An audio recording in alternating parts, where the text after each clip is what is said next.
স্থির বেতনে সরকারি নিয়োগ নিয়ে উচ্চ আদালতের আদেশের বিরুদ্ধে সুপ্রিম কোর্টে রাজ্যের এসএলপি দায়েরের তুমুল সমালোচনা করলেন রাজ্যের বিরোধী দলনেতা জিতেন্দ্র চৌধুরী। প্রতিক্রিয়া ব্যক্ত করতে গিয়ে আজ কি জানিয়েছেন বিরোধী দলনেতা, দেখুন।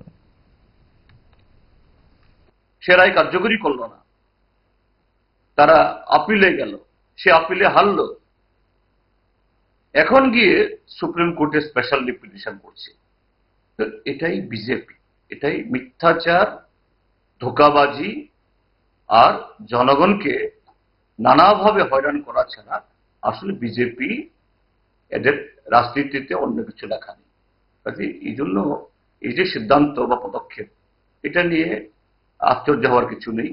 সমস্ত ক্ষেত্রেতে বিজেপি যা করছে, এই ক্ষেত্রেতেও বেকারদের বিরুদ্ধে এইভাবেই তারা এই পদক্ষেপ গ্রহণ করেছে।